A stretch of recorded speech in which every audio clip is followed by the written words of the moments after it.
안녕하세요. 김보라입니다. 자, 오늘 코스피, 코스닥 모두 하락으로 마감이 됐는데요. 코스피는 2000선도 무너지고야 말았습니다. 외국인들이 매도했는데요. 그 외국인들의 매물을 받아줄 만한 수급 주체도 부재한 상황이었는데요.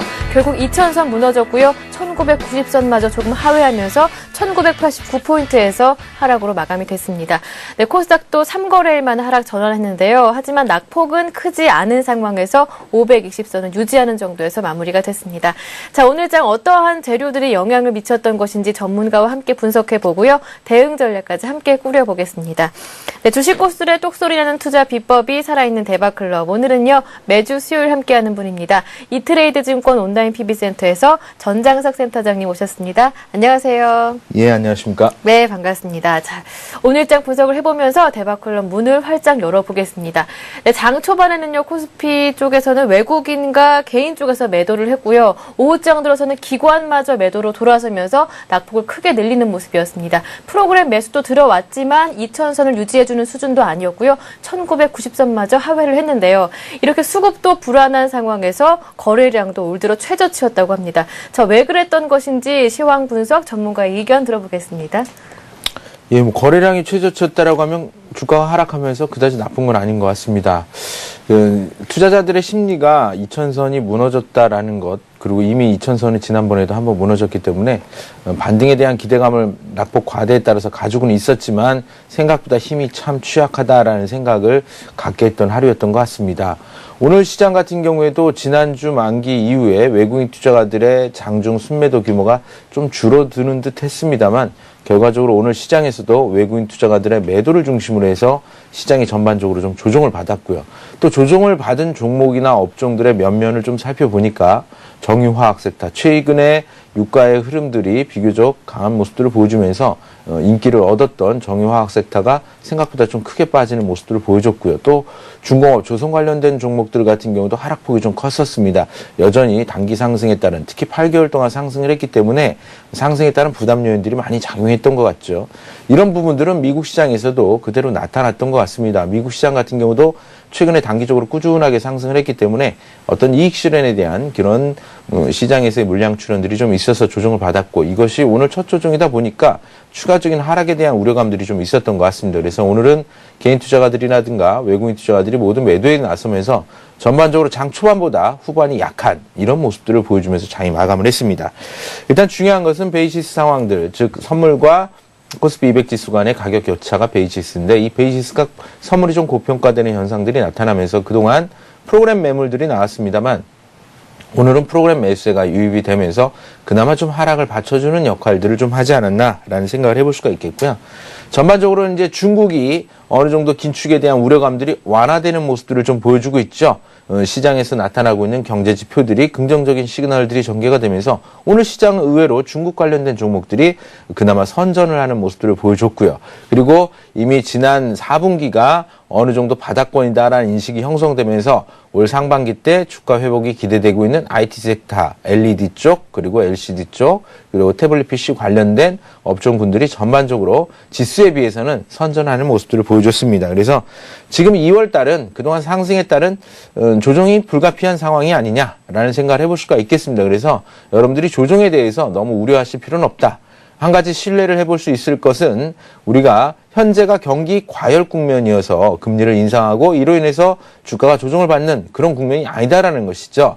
선진국 시장이 경기가 어느 정도 회복 기조로 돌아서는 분위기들이 이제 나타나고 있고, 중국이라든가 이머징 국가들 단기적으로 최근에 경제 상황들이 좋아졌던, 또 자금들이 집중되었던 시장에서는 단기성 외국인 투자 자금들이 어느 정도 빠져나가면서 나타나는 불가피한 조정 국면이다, 이렇게 생각을 하시면 2월 달이 좀 더 한결 편하지 않겠나, 그런 생각입니다. 네, 알겠습니다. 이렇게 외국인들의 매도가 이어지면서 지수도 탄력을 조금 잃은 상태고요. 하지만 2월은 단기 조정이 불가피하다, 이렇게 마음을 먹고 받아들여야 되겠다, 이런 이야기를 해주셨습니다. 네, 그럼 내일장 이야기도 해봐야 할 것 같은데요. 내일장은 어떻게 보시는지 한번 여쭤보고요. 대응 전략까지 함께 꾸려볼게요. 예, 지금은 여러분들이 앞서 잠깐 언급을 해서 말씀을 드렸지만 지금의 인플레이션에 대한 부담 요인들, 우리가 그것을 한꺼풀 좀 벗겨보면 어떤 현상들이 있냐면, 인플레이션에 인플레이션에 대한 우려감들 이런 부분들은 물가 상승 때문입니다. 근데 물가 상승이 경기가 막 호조를 보여주고 있고 그리고 경기가 과열 양상들이 나타나면서 생산이 많이 돼가지고 특히 소비가 많이 증가가 돼가지고 경기 과열 국면에서 나타나는 그런 물가에 대한 불안 요인들이 아니다라는 것이죠. 지금은 원자재 가격이 올라서 불안 요인들이 생기는데 이 원자재 가격의 상승이 소비가 늘어나서 발생하는 원자재 가격 상승이 아니다. 즉 수요와 공급의 불안정에서 나타나는 가격 상승이 아니라 현재 상황에서는 기후변화라든가 그리고 에너지 고갈과 같은 이런 문제들 때문에 발생하는 것이고요. 특히 유가라든가 금 같은 경우에는 유동성이 워낙에 시장에 많이 풀렸기 때문에 달러 대비해서 상대적으로 대체 투자 수단으로서 많이 올랐던 것입니다. 그래서 어느 정도 투기적인 수요가 늘어났기 때문이다라고 볼 수가 있겠고요. 물론 이머징 국가들 또 신흥국들 같은 경우가 경기가 선진국에 비해서는 이제 막 성장하는 우리나라 8, 90년대의 경제 성장이 본격적으로 진행되는 그런 인구 구조를 가지고 있고 경제 성장 구조를 가지고 있기 때문에 이쪽에서 수요들이 좀 증가되는 모습들을 보여주면서 물가가 올랐다라고 볼 수가 있는 것입니다. 그래서 지금 국면은 경기 과열 국면에서 나타나는 조정이 아니다. 상승의 끝이 아니다라는 것을 여러분들에게 기본적인 마인드로 가지고 계시면서 시장을 바라보시는 것이 필요할 것 같다라는 생각입니다. 그래서 중국 시장 같은 경우에도 오히려 지금은 통제 가능한 범위에 접어들고 있다라고 보실 수가 있겠고요. 한 번 더 중국 시장 같은 경우는 상승할 수 있는 여력들을 만들어가고 있다. 오히려 현재의 분위기들은 안정된 경제 성장을 이뤄가는 과정에서 필수적으로 나타난 통제 가능한 그런 범위 내에 있다라고 보시면 되겠고요. 오히려 선진국 시장 같은 경우가 여전히 잠재적인 위협들을 가지고 있는 상황입니다. 이머징 국가라든가 신흥국들에 비해서 상대적으로 아직 경기 회복세라는 것이 완연한 분위기를 만들어내지 못하고 있기 때문에 좀 더 지켜봐야 될 여지가 있다라고 보시면 되겠습니다. 그리고 디커플링이 나타나는 그런 현상들은 선진국 경기가 좋아지는 상황에서 이머징 국가라든가 신흥국들이 침체됐던 경우는 과거에 거의 없었습니다. 그런 측면에서 본다면 디커플링을 너무 우려하실 필요는 없지 않겠나라는 생각입니다. 그런 측면에서 본다면 오늘 중국 시장에 대한 분위기, 어제 시장에서 나타났던 지표들의 움직임들, 소비가 개선되고 있다는 분위기들은 상당히 긍정적이다라고 볼 수 있을 것 같습니다. 또 선진국 경기와 더불어서 반도체라든가 디스플레이 관련된 시장 분위기들 비교적 나쁘지 않습니다. 그런 측면들을 고려해 본다면 지수를 방어해 줄 수 있는 순환할 수 있는 업종군들은 충분히 있다. 또 이 업종들이 상대적으로 지수에 중요한 역할들을 하는 업종이다라는 측면에서는 긍정적으로 받아들일 수 있는 부분이다라고 생각을 할 수가 있겠고요. 일단 기술적인 측면에서 본다면 종합주가지수는 일단 2000포인트 이하에서 저점을 확인해야 된다라는 생각입니다. 그래서 굳이 뭐 1890선이니 1980선이니 이런 부분들 너무 염려하지 마시고요. 2월 중에 형성되는 저점이 나름 상반기 중에는 단기적인 저점일 가능성이 높지 않겠나라는 생각입니다. 그래서 2월, 3월은 조정을 통해서 올해 성장성이 구가될 수 있는 우량한 종목들을 중심으로 해서 저가에 살 수 있는 기회다라는 생각을 가지고 시장을 접근하셔야 될 것으로 보여집니다. 과거 강의에서 여러분들에게 말씀드렸지만 시장이 위기 상황으로 치달을수록 여러분들이 갖고 계셔야 되는 것들은 오히려 기회적인 요소들이 더 많다라는 것입니다. 그래서 주식을 많이 갖고 있는 것이 아니라 내가 위기 상황이 닥쳤을 때 투자할 수 있는 현금 비중을 일정 부분 갖고 계시는 것이 중요하다는 말씀을 드렸죠. 그래서 지금은 오히려 좋은 종목들을 싸게 살 수 있는 기회가 2월, 3월 중에 다가오고 있다. 이렇게 생각을 하시면 될 것 같습니다. 그래서 1분기에는 나름대로 시장이 조정을 받는 구간에서는 중국 관련된 종목들 그리고 LCD 관련된 디스플레이 관련된 종목들과 태블릿 PC 관련된 우량한 종목들을 중심으로 해서 특히 코스닥에는 매수 규모가 꾸준하게 유입되고 있기 때문에 트레이딩 관점에서도 큰 무리는 없는 그런 상황이다라고 말씀드릴 수 있겠습니다. 네, 아직까지 지수의 상승 여력은 충분하다. 하지만 단기 조정권 안에 들어있기 때문에 2월과 3월 사이에는 지수의 저점을 확인하면서 주도주의 저점 포인트로 공략을 해보자라는 말씀까지 전해주셨습니다. 네, 이번에는요, 이어서 주식 고수들의 투자 노하우를 명쾌하게 전해드리는 고수들의 투자 비법으로 이어가겠습니다. 오늘은 매주 수요일 순서인데요. 전장석의 실전 투자 바이블이 이어집니다.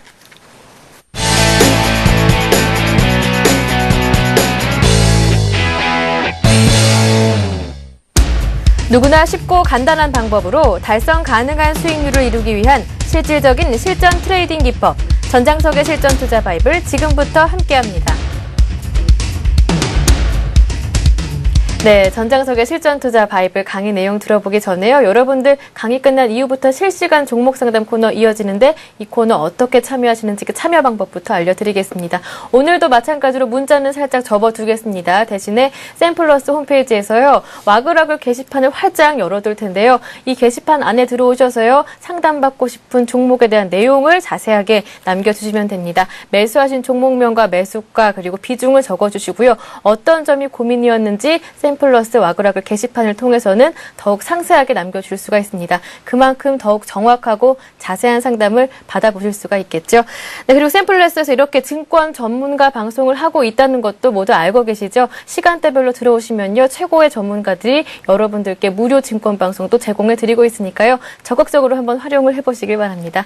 자, 그럼 강의 내용 들어가기 전에요. 관심 종목까지 체크를 해보겠습니다. 앞 시간에 살펴주셨던 관심 종목들이 오늘 이 시간까지 어떻게 움직이고 있는지 그에 따라서 대응 전략은 어떻게 수정해 봐야 할 것인지 체크를 해드리는데요. 지난 시간에 총 5종목이 있었습니다. GS, 삼성전기, 기아차, 제일모직, 이녹스인데요. 오늘 장에서는 조금 약세였던 만큼 장인 전체가 약세였던 만큼 지수도 조금 종목 간에서도 조금 조정을 보이는 모습이었는데요. 그래도 괜찮은 모습을 상대적으로는 보여주고 있고요. 그 가운데 이녹스는요. 최근 요 며칠간에는 잘 달려주는 그런 종목인데요. 네. 이녹스는 최근 시장이 조정 국면에 있기 때문에 우량한 실적들을 가지고 있고 자본금이 40억대 수준이지만 매출은 400억대를 내는 상당히 ROE도 20%가 넘는 아주 좋은 기업입니다. 그래서 특히 이쪽 분야 같은 경우에는 태블릿 PC라든가 스마트폰 쪽에서 연성 회로 기판을 생산해내고 시장 점유율이 높은 회사다라고 해서 여러분들에게 단기적인 측면에서 상승 기조에 있는 종목이어서 권해드렸었던 것이고요. 이와 관련해가지고는 삼성전기라든가 제일모직 같은 경우가 관련된 IT 소재 산업이다라는 측면에서 여러분들에게 관심 있게 권해드렸습니다. 그래서 이녹스 같은 경우는 상대적으로 주가의 목표치는 일단 18,000원 이상, 일단 19,000원대 수준까지 최소 현재 시점에서 10% 이상의 수익을 낼 수 있는 단기적인 관점에서 여러분들에게 권해드렸었던 것이고요. 그래서 지금 물량을 가지고 계시다라면 특별히 현재 시점에서는 16,000원대 이하로 주가가 무너질 가능성은 상대적으로 적습니다. 혹시라도 손절을 생각하고 계시다라면 오히려 16,000원대 붕괴되는 것 충분히 확인하셔야 될 것 같고요. 제 생각 같아서는 15,500원이 손절 단가 수준이기 때문에 18,000원대 돌파하는 것을 확인하시면서 계속해서 유지하시는 것이 필요할 것 같습니다. 아울러서 오늘 그 정유 가스 업종들이 전반적으로 좀 흔들렸습니다. 지난 저희 센터에서 추천 나갔던 종목이 1월달, 12월달에 추천 나갔던 종목이 이제 GS였었는데 GS를 이번 2월 시장에서도 계속해서 보유하는 전략들을 유지하고 있는 상황인데요. 오늘 정유화학 관련된 종목들이 전반적으로 좀 많이 흔들렸죠. 반면에 지난 한 주 동안에도 이 GS 같은 경우는 지수 하락에 비해서 상대적으로 안정된 모습들을 보여주었습니다. 차트를 통해서 한번 살펴드리게 되면요. GS는 전반적으로 7만 원대를 중심으로 해서 상당히 탄탄한 지지 기반들을 이전에 가지고 있다라고 말씀드릴 수가 있겠고요. 또 기관 투자가들이 최근 들어서 매수에 나서고 있는 종목이기 때문에 오히려 주가가 조정을 받더라도 7만 원대 근접하면 물량을 확보해 두는 것이 상대적으로 좋지 않겠나라는 생각들을 가지고 있습니다. 그런 측면에서 현재 시점에서는 지난주에 보유를 하셨다고 하더라도 일단 직전 고점대 8만 5천 원대 이상 넘어가는지를 좀 확인하는 전략들 가능할 것 같고요. 기아차 같은 경우에는 이미 자동차 섹터 중에서는 가장 대장주입니다. 올해 한 해 주목해야 될 종목이고요. 지수보다도 상대적으로 덜 빠지고 올라갈 때 안정적인 흐름들을 가져갈 수 있기 때문에 일단 관심 있게 보셔야 될 것 같고요. 오히려 조정을 받는다라면 2, 3월 중에 매수할 수 있는 대표적인 주도주다라고 보시면 되겠고요. 현재는 아직까지 본격적인 시세를 만들어내지 못하고 있지만 상대적으로 주가가 바닥권에 있기 때문에 관심을 가져볼 만한 종목이 바로 삼성전기 같은 LED 관련된 섹터에 있는 종목이다라고 말씀드릴 수가 있겠고요. 제일모직 같은 경우는 삼성그룹에서 소재 관련된 시장으로 집중적으로 육성을 하고 있는 산업이기 때문에 이 올해 한 해 관심 있게 봐야 될 대표적인 주도주다라고 보시면 되겠고요. 이녹스만 2, 3월 중에 상반기 중에 단기적인 트레이딩 관점에서 접근할 수 있는 종목으로 여러분들이 관심을 가지고 지켜보시면 되겠습니다. 네, 이렇게 해서 5종목에 대한 추가 대응 전략 모두 챙겨보시고요. 이제 강의 내용으로 들어가 보겠습니다. 전장석의 실전 투자 바이블, 올해 유망산업과 종목들을 하나하나 챙겨보고 있는데요. 오늘이 그 마지막 소개해 주실 업종이라고 들었는데요. 어떤 업종인가요? 예, 여태까지 지나간 업종군들 쭉 한번 살펴드리게 되면 첫 번째 2차 전지 아주 중요한 산업이다라는 말씀 드렸고요. 올해 한 해는 2차 전지 산업 시장이 본격적으로 움직일 가능성이 높다라고 말씀드렸고 그 다음에 중요하게 말씀드렸던 게 중국과 관련된 산업들 여러분들에게 말씀드렸습니다. 오늘 말씀드리는 기계업종들 같은 경우도 중국 시장과 연관돼서 상당히 관심을 가져야 될 업종군이다라고 볼 수가 있겠고요. 그리고 화학이라든가 그리고 자동차 섹터들, 이 섹터들 같은 경우에 업종군들이 전반적으로는 2010년, 2011년까지는 상승 기조를 가져갈 수 있는 종목군들이고 2010년도에 대부분 다 매매를 하지 못하셨을 겁니다. 또 매매를 했더라도 그 수익률이 오히려 현재 시점에서 보면 본전 내외의 수익률밖에 기대하지 못한 상황들이 많이 발생하셨을 것 같아요. 그래서 지금 주식 비중이 많으시다라고 하면 이들 종목들의 가격을 낮출 수 있는 기회를 상반기 중에 충분히 보실 수가 있지 않겠나, 1분기 중에 보실 수가 있을 거라는 생각이고요. 오히려 상반기 중에는 여러분들이 보유하신 주도 종목군들에 대해서는 수익을 한 번 정도는 만들어줄 수 있다. 다만 올 이제 하반기로 가서는 상대적으로 2010년도에 강했던 섹터보다는 2011년도에 새롭게 부각되는 IT 관련된 섹터들에 관심을 가져볼 필요가 있지 않겠나라는 생각을 전반적으로 좀 큰 그림에서 여러분들에게 설명을 해드릴 수가 있을 것 같고요.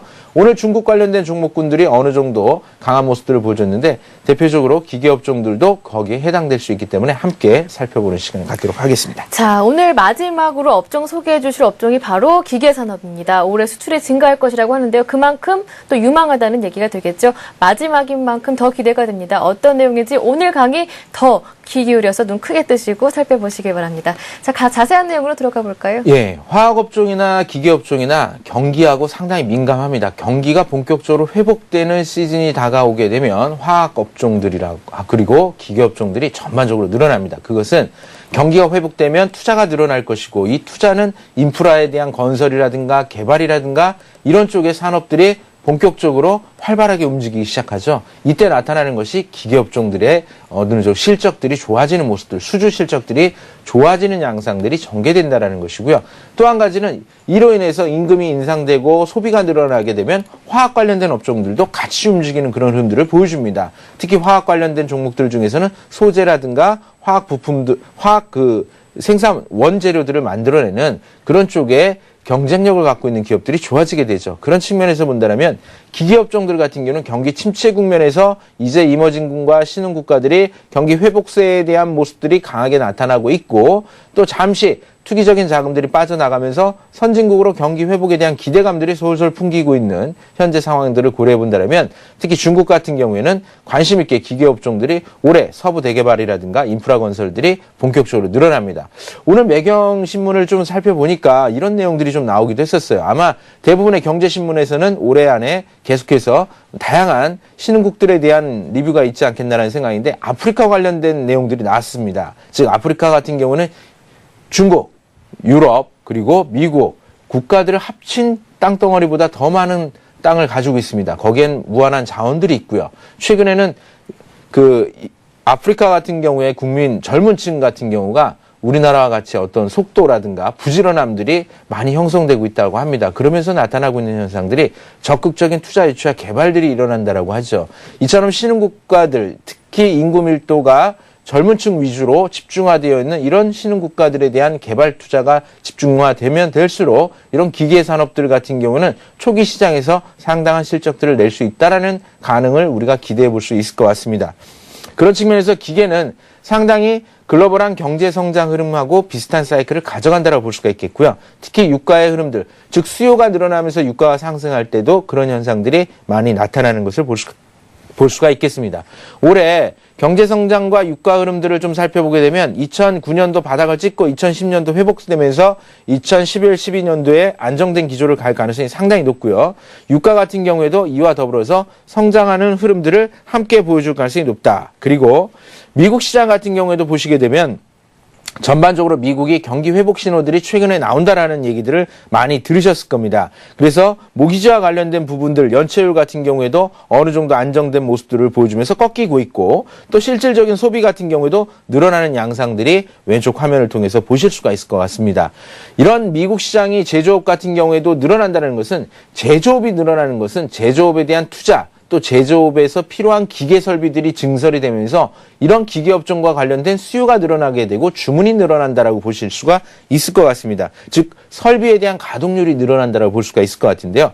이런 분위기들은 건설 시장이라든가 또 미국 시장에서 건설 기계 관련된 시장의 흐름들도 비교적 좋은 시그널들이 나오고 있는 것을 확인해 볼 수가 있겠는데요. 미국의 산업 생산 지수가 경제 지표 상황들을 보시게 되면 좋아진다는 얘기가 이미 나온 지가 꽤 됐습니다.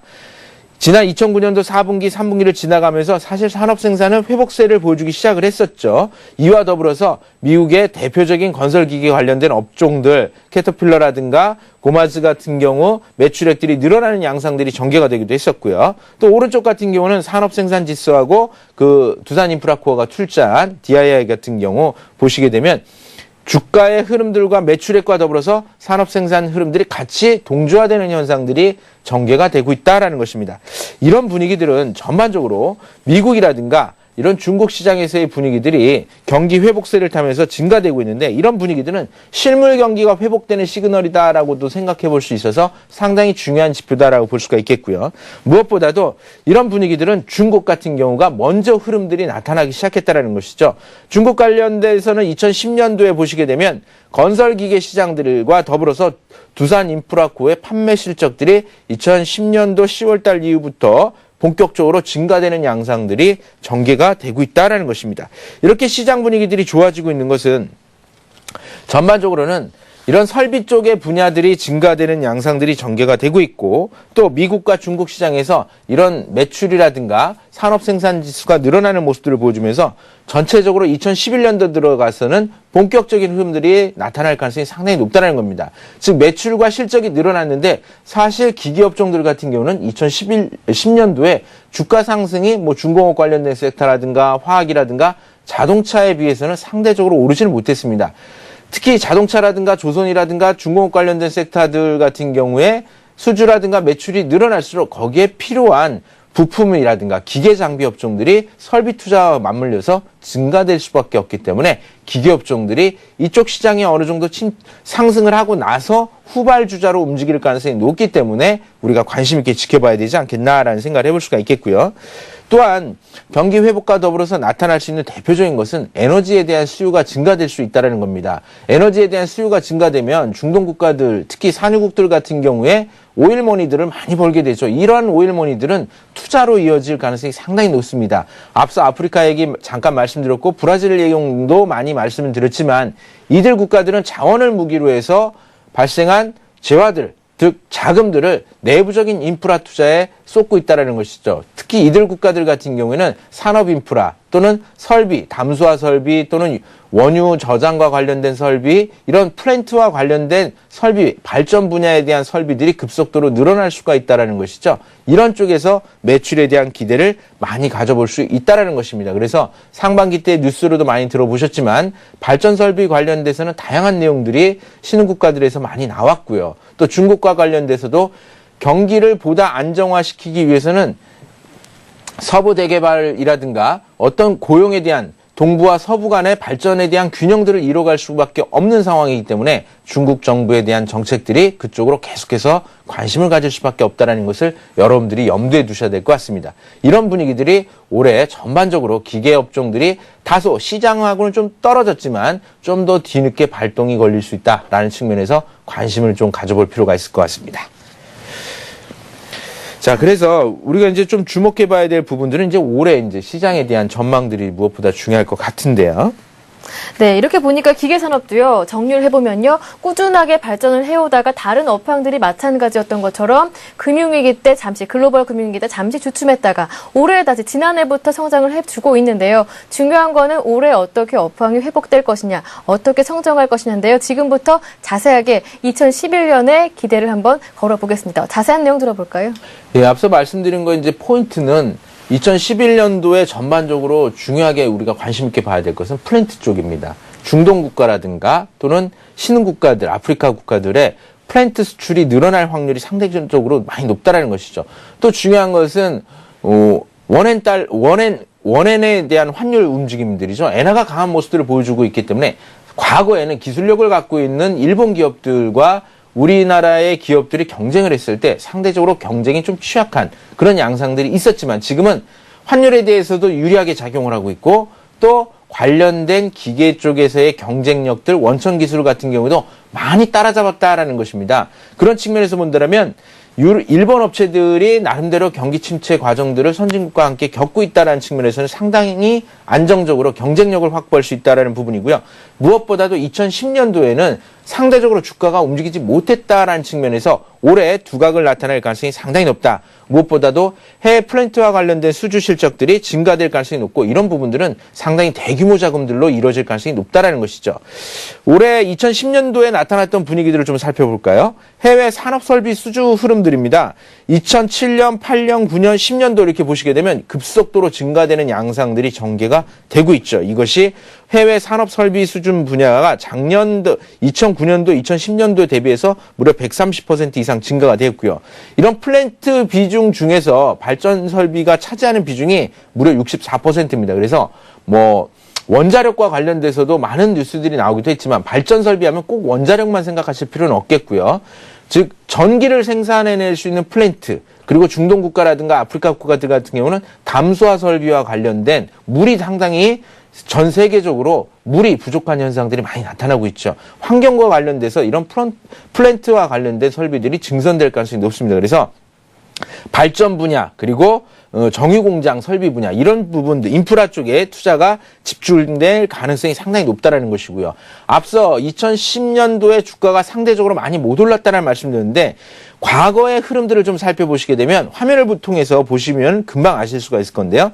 기계 설비에 대한 그 생산해내는 지수하고 그리고 주가의 기계 업종들에 대한 주가 흐름들을 보게 되면 상당히 동조화되는 현상들이 보여집니다. 그런데 2010년도와 11년도 보게 되면 수주 실적들은 급격하게, 생산 지수들은 급격하게 상승을 하는데 상대적으로 2010년도에 주가가 못 움직였어요. 이런 갭이 많이 발생을 했기 때문에 올해는 좀 더 뒤늦게 움직일 수 있는 종목군으로 제일 마지막에 여러분들에게 기계업종들을 말씀드리고 있다라고 보시면 될 것 같고요.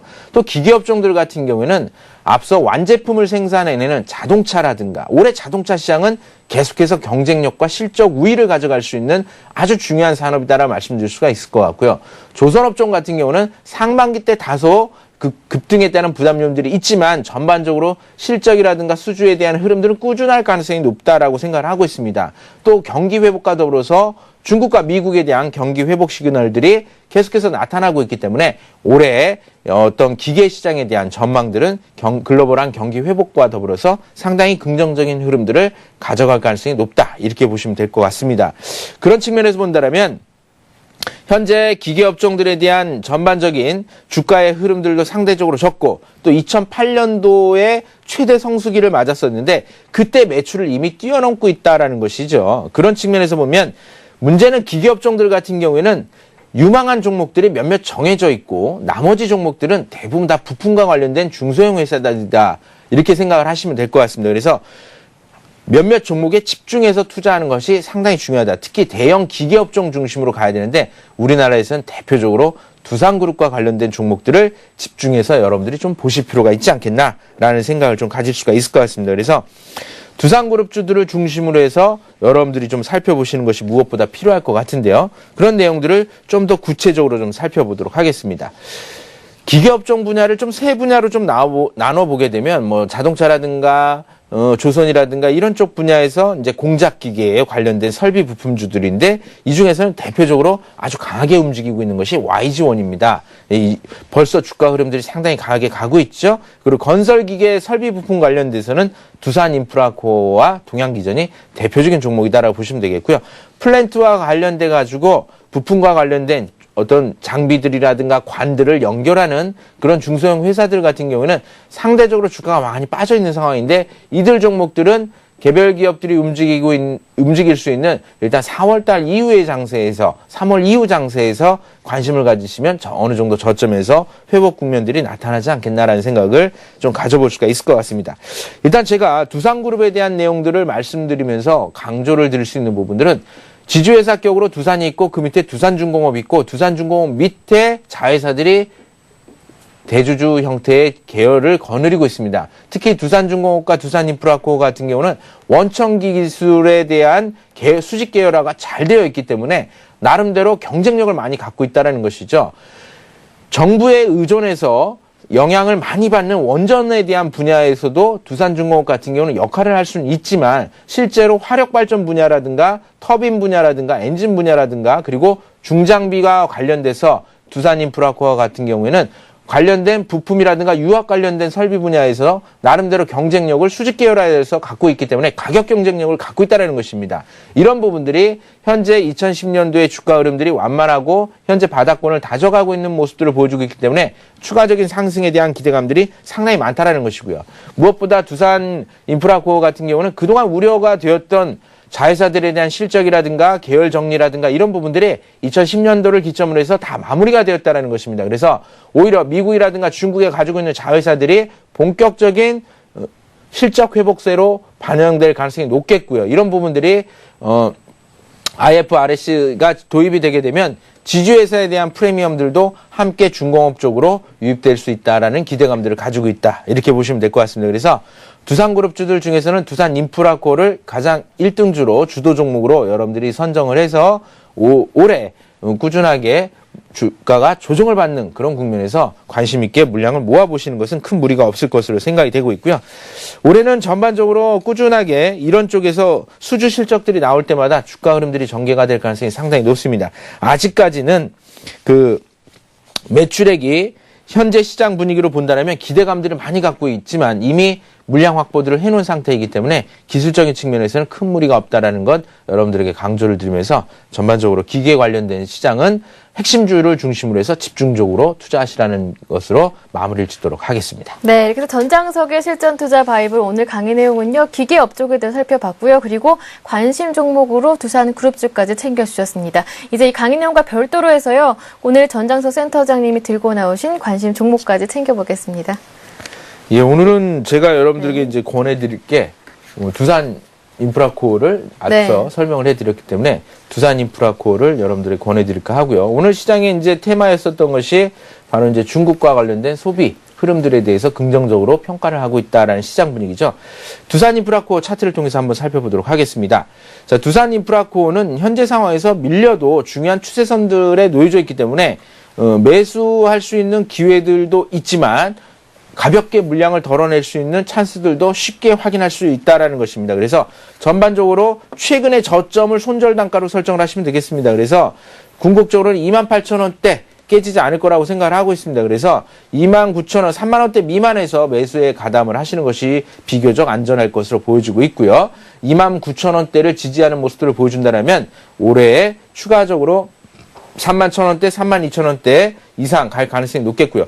기본적으로 목표를 생각하고 있는 것은 37,000원 전후, 즉 35,000원 후반대까지 주가의 흐름들이 강하게 전개될 수 있는 가능성들이 있다. 그런 측면에서 보면 20% 정도의 수익을 실현할 수 있는 기회가 올해 상반기 이후에 나타날 가능성이 높기 때문에 상반기 중에 주가 조정을 받을 때 지지라인대를 중심으로 해서 움직이는지 살펴보실 필요가 있겠고요.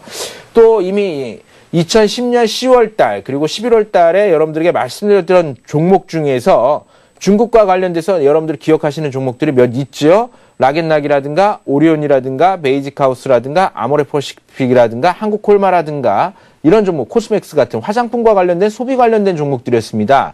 이 중에서 베이직하우스를 여러분들에게 오늘 추천 종목으로 가지고 나왔습니다.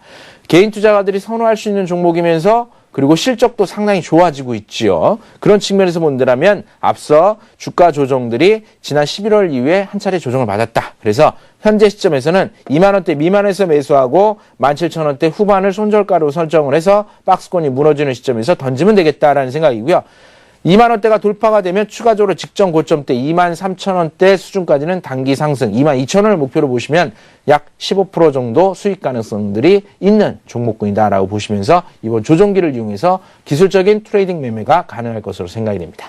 네, 오늘 관심 종목 두 종목이었는데요. 오늘 강의 관련해서 기계업종 가운데 두산인프라코어 그리고 강의 내용과 별도로 해서 베이직하우스까지 살펴주셨습니다. 이제는 여러분께서 기다리셨던 코너입니다. 실시간 종목 상담 코너로 이어가겠는데요. 전에도 말씀드렸듯이요. 오늘 문자는 잠깐 접어두고요. 대신에 와그라글 게시판을 활짝 열어두겠습니다. 하단에 주소가 나가고 있는데요. 샘플러스 홈페이지로 들어오셔서요. 와그라글 게시판에다가 상담을 신청해 주시면 됩니다.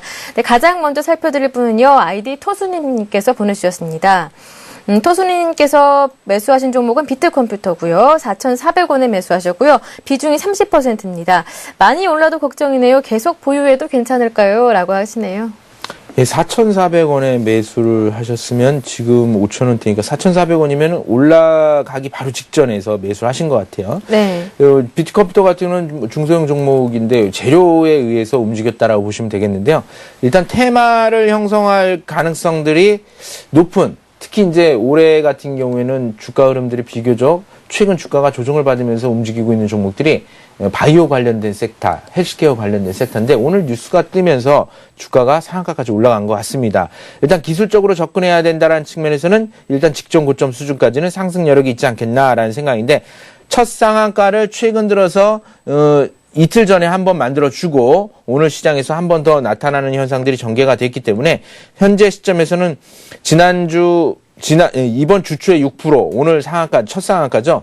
첫 상이 나타난 이후에는 한번 흔들릴 수 있는 여지가 있습니다만 상승 트렌드가 쉽게 꺾이지는 않겠죠. 그래서 직전 고점대 수준까지는 가져갈 필요가 있지 않겠나라는 생각인데 일단은 재료에 의해서 움직였다라는 측면에서는 목표 수익률을 길게 잡으시는 것보단 직전 고점대 수준에서 5,500원대 좀 못 미쳐서 여러분들이 부분적으로 물량을 좀 줄여놨다가 추가적인 상승 여력이 있는지를 점검하면서 보유하는 그런 전략들이 무리가 없을 것으로 생각이 됩니다.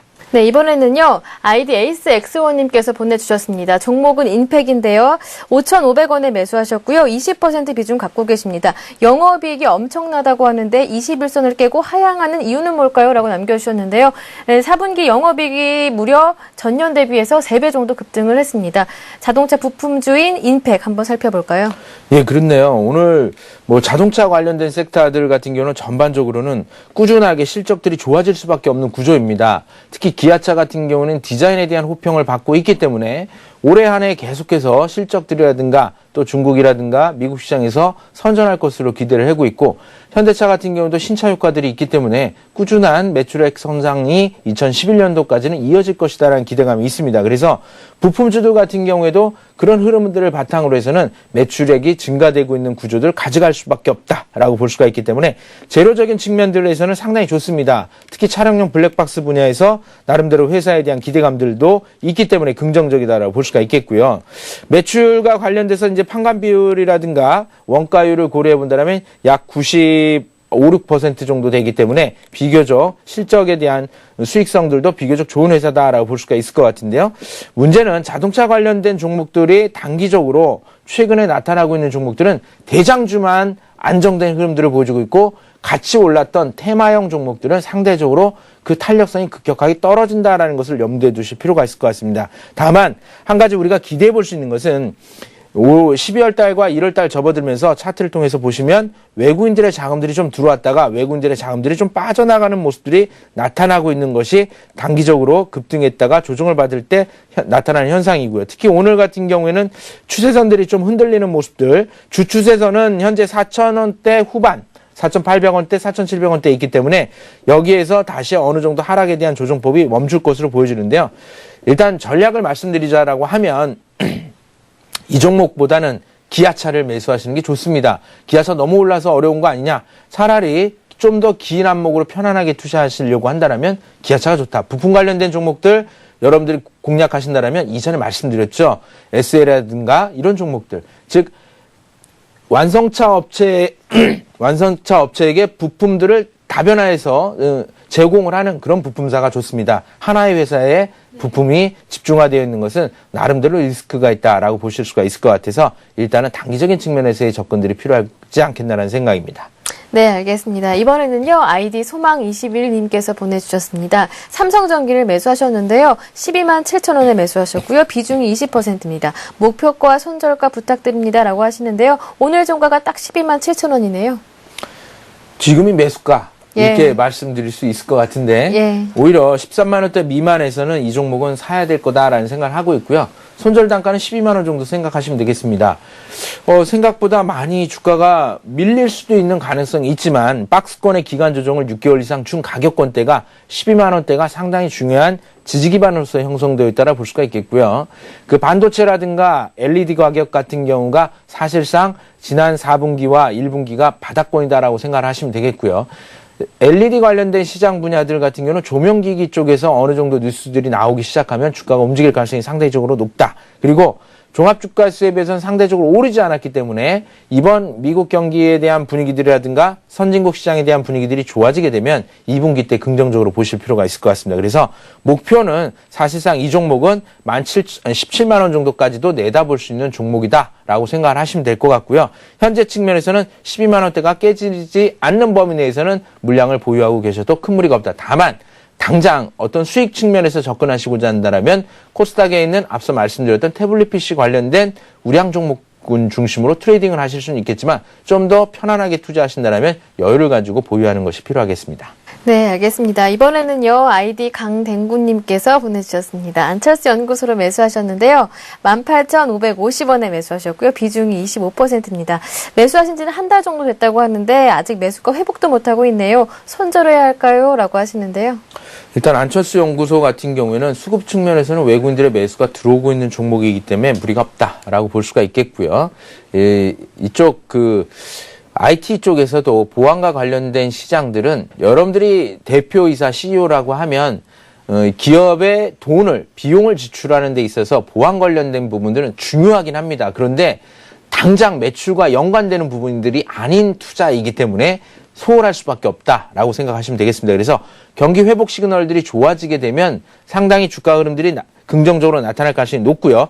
현재 상황에서 여러분들에게 권해드린다라고 하면 이 종목이 주가가 본격적으로 움직일 수 있는 시기는 어느 정도 수준을 확인해 볼 수가 있냐면 현재는 직전 고점대라고 생각하실 수 있는 가격권대, 즉 18,500원대를 넘어서기 시작하면 이 종목은 안정된 상승 트렌드로 변화될 수 있는 가능성을 갖고 있다. 다만 현재 상황에서 직전 저점 17,300원대가 무너지게 되면 추가적으로 주가가 돌아가는 데는 상승으로 돌아가는 데는 2개월 이상 걸릴 가능성이 높습니다. 그래서 일단 2, 3월 중에 이 종목이 18,000원대 위로 올라와서 지지선을 형성했을 때 주가는 직전에 19,000원대를 넘어설 수 있다라는 기대감을 가지고 시장을 접근하시면 되겠습니다.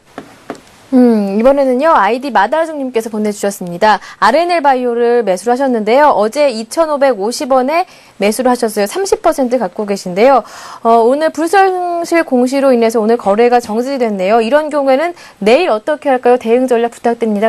라고 남겨주셨는데요. RNL 바이오가 오늘 700만 달러 규모로 알려졌던 공급 계약이 3년 만에 200만 달러로 50% 이상 확 줄어들었는데요. 이 때문에 이제 거래 정지가 됐죠. 어떻게 보시는지요? 예, 거래가 정지가 돼서 거래가 시작되게 되면 사람들은 어떻게 할까요? 물량을 팔려고 할 겁니다. 예. 근데 이제 이 회사가 전반적으로 기업의 가치가 있는 안정된 회사이냐를 여러분들이 먼저 점검을 좀 해보실 필요가 있을 것 같아요. 근데 이 회사는 원가 부담보다는 판관 비율이 많이 즉 이제 바이오라든가 제약 섹터 같은 경우가 판관 비용이 많이 드는 구조를 가지고 있다라고 볼 수가 있을 것 같은데요.